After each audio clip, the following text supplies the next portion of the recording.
Dito sa Tito Rubes, meriendahan, ang food trip dito ay namit.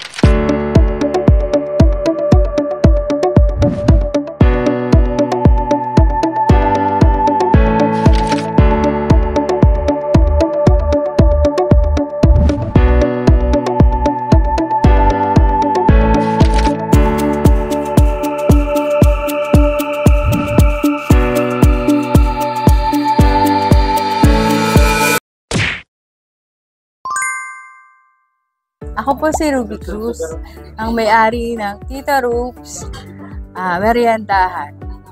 Dito po ay matatagpuan sa Barangay San Jose.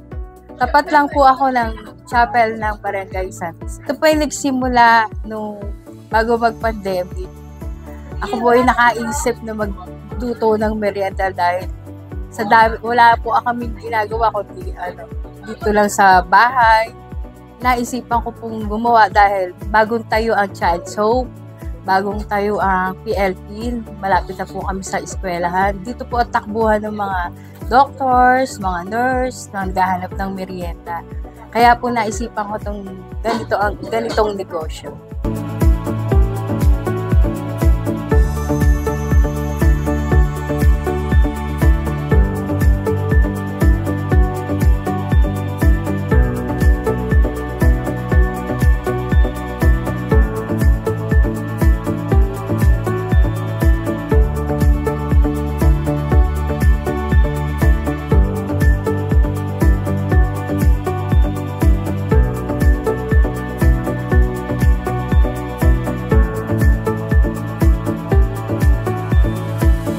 Na-experience ko kasi magluto, kaya ako natuto.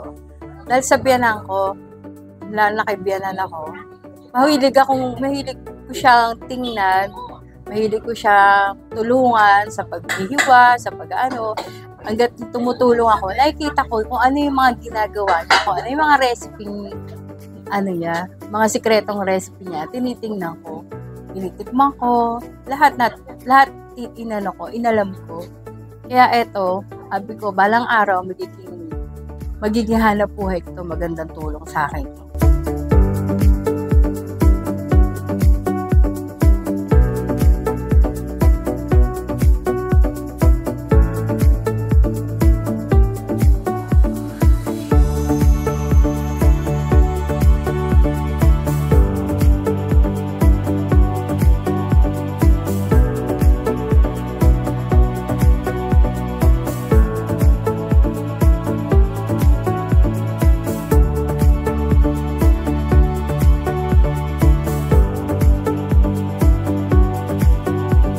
Actually, nagsimula ako ng mag-business, barbecue talaga.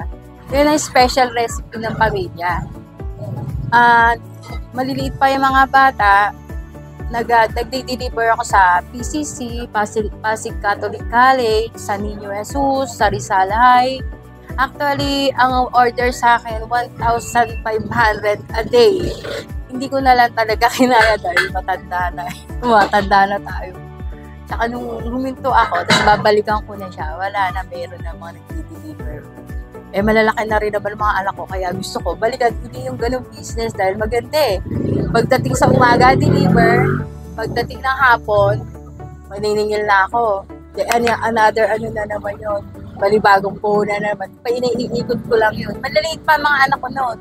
Itong nagsilaki na, medyo mahirap na yung siyempre, matanda na ako. Malalaki na sila. Sabi ko, pambahay na lang ako. Hindi na ako pwede magpaganong-ganon, magpa-deliver sa mga school.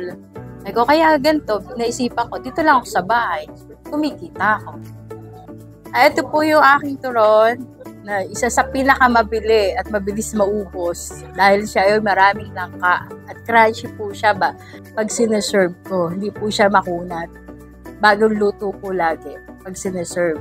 For only 25 pesos po. Sulit po sa langka. Sobra sa langka. Maraming langka. Hindi kayo mabibitin. Ito naman po ang kasaba cake ko.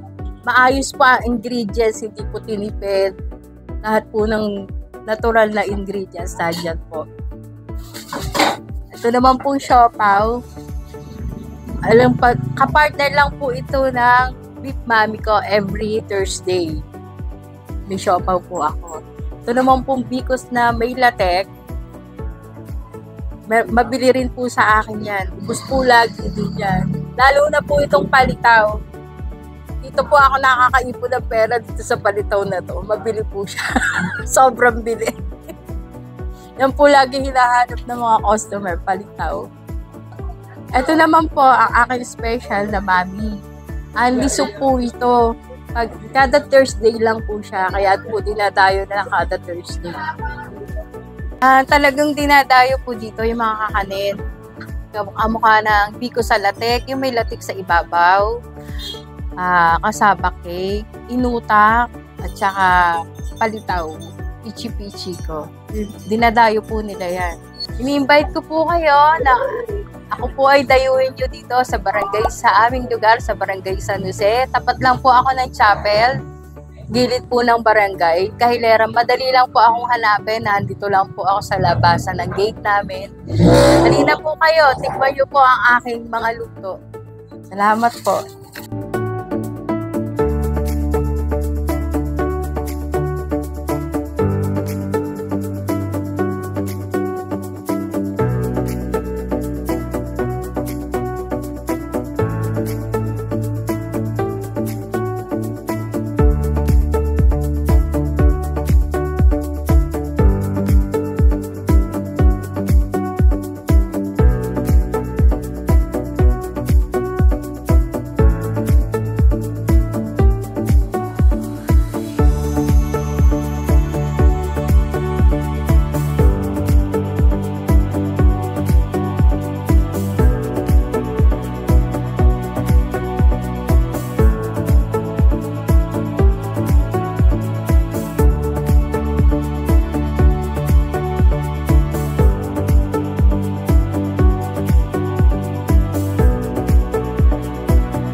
Guys, it's Tikiman time! So, eto nga guys, at nandito tayo sa may barangay San Jose, Pasig.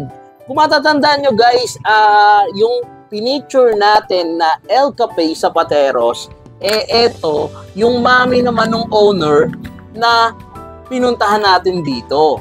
Ayan nga si Mami Ruby. Dito lang yan sa may Ruby's Meriendahan. At eto nga, mga kakanin ang titikman natin dito guys. At sobra daw galing magluto ni Mami Ruby dito. Yes. And guys, meron tayong special guest. Ayan, si Master the Great. So, special guest natin siya na para i-review at tikman ang mga hinain ni Mami Ruby dito sa atin. Yes. Alright, Jay, ano unahin mo? Eto, unahin ko na yung mami ni Mami Ruby. Yung beef mami ni Mami Ruby. So, as you can see, guys, wow, panalong panalo. Ang daming sahog. Yung beef, at the same time, may siomay pa siya. Yun, grabe to. And eto talaga yung mga gusto ko, yung mga may taba-taba na beef na yan, mga tendon-tendon na yan, mga litid-litid, Okay, tikman na natin, Jay. Ay. Alright. First bite. Sabaw muna ako. Alright, cheers.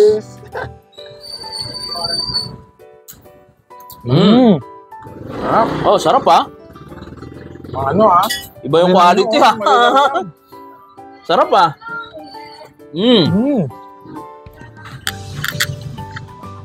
Grabe, parang mami na to sa Binondo Oo, yung sarap ng sabaw.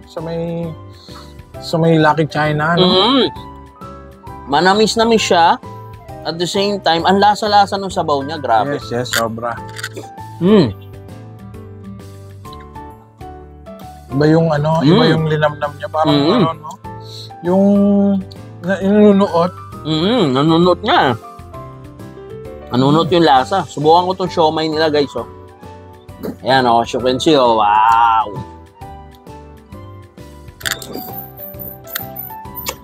Grabe yung beef, parang sa yung sa Retiro, yung doon sa Pares. Oo. Ganun yung kalambot. Sarap nga. Ang lambot din ng beef. Beef. Wow. Ito guys, oh, sobrang solid, oh. Wow. Grabe. Ito yung mga binabayaran talaga ito. Ang dami na serving. Ito yung beef. Ito yung beef. Ang sarap, grabe. Sarap. Pero sarap yung beef. Sarap. Ang sarap ng beef na to. Yung beef niya talaga parang doon sa retiro na sobrang lambot, grabe. And guys, ito subukan ko na itong kakanin niya. Itong kasaba cake. Ayun guys, oh. Wow. There you go. Ito talaga hilig ko, yung kasaba buo mo na, Joy. Sobra. Ito na.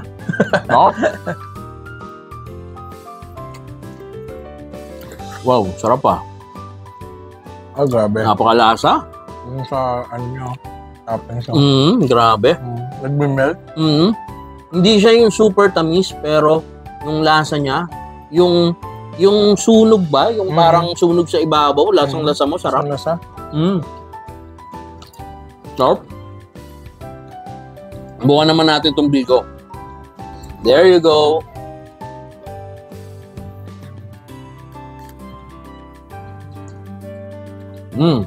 Pwede na ba tumira dito? Sobrang sarap. May nalalasahan na parang pandan ba yun? Meron siya. May pandan touch siya, guys. And walang kalansa-lansa. Napakasarap. At pag tinikman mo siya, hahanapin mo yung kasunod na subo mo. Grabe. Kung merienda, sarap nito. Grabe.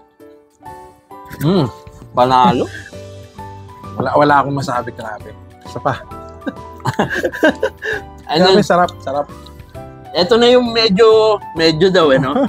At ito na yung sinasabi ni Mami Robina, famous dito. Dahil dito nakakaipon siya. Dahil dito sa palitaw na to. Grabe. Tikman na natin yan, Jay. Yes. Yun. Ito talaga yung isa sa paborito ko, yung palitaw. You know.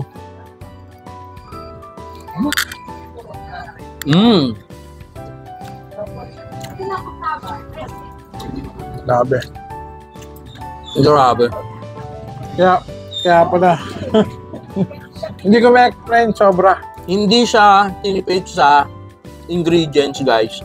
Nalalasahan ko, pagkagat mo, alam mo yung parang ang taba nung kinakagat mo. Kasi talagang hindi siya manipis. Guys. Talagang yung thickness niya talaga. Oo, panalo yung bigayan dito. Talagang, di ako magtataka kung bakit. Napakabilis niyang maubos. Tama nga sinasabi, alas pa lang, mag-start sila nung 1:30 guys, tapos 3 PM pa lang, bus na. Baka 3 PM wala na. Grabe. At the same time, sobrang dami ditong pumipila talaga.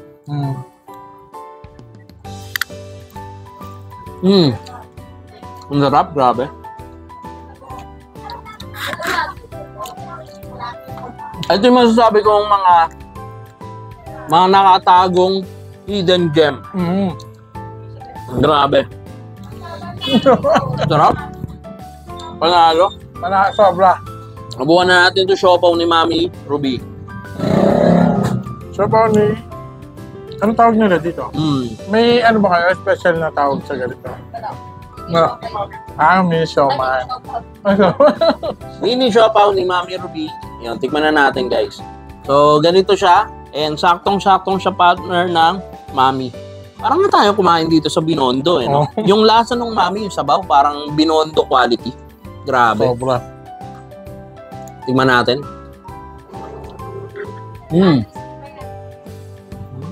Ani soup. May ani soup pa raw.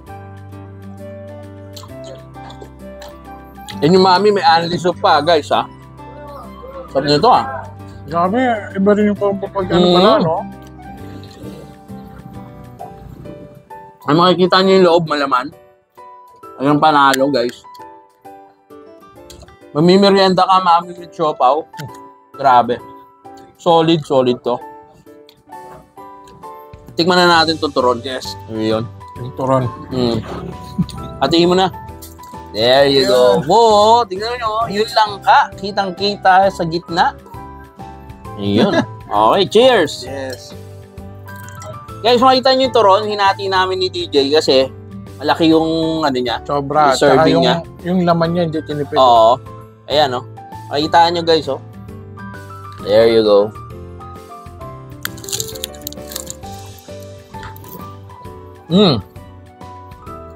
Wow. Sabi. Ito yung mga classic na turon na talagang hahanap-hanapin mo. Grabe. Sobra. Alos, di ko alam kung ano sasabihin ko. Panalo to? Pinalo. Yung langka niya, malalaki. Hindi yung, may iba kasi yung langka, ano eh. Distrip lang eh. Ito, parang buong, ano ata, buong puno. Buong puno. Marami siyang langka nilalagay. Tapos guys, balik tayo sa mami niya. Kasi may Andy sabaw siya, Andy soup. So kung kayo nabitin sa ganitong serving, tapos, ito pa oh, yun oh. At kung kayo may hangover, eh tamang-tama to. Tignan natin yung Andy soup niya oh. Ah, sarap talaga. Init pa, grabe.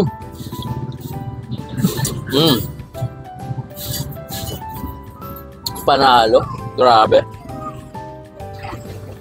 So, syempre, pag kakainin nyo to guys, available din naman yung mga condiments nila. Like yung mga chili, soy sauce, tapos yung calamansi. So, depende na lang sa ano nyo yun. Sa prepare nyo kung anong timpla. Yes, So, kayo nang bahala dong guys. Ayun, at sobrang grabe. Natuklasan na naman natin to, kakaiba. And actually, ito talaga yung mga hinahanap kong i-vlog eh.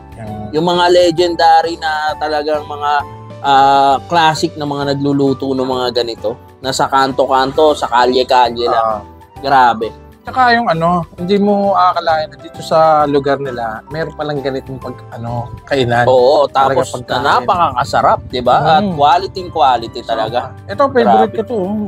Oo nga eh. Grabe yung nung beef niya. Oo. So guys, ubusin pa namin to. And thank you so much kay Mami Ruby, kay Ma'am Irish, ayan, sa El Cafe, maraming salamat. At syempre dito sa Ruby's Merienda, yes. Meriendahan dito sa may Pasig, San Jose.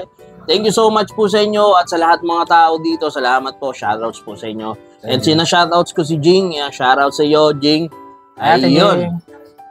Maraming salamat guys. And this is our vlog. And bye for now.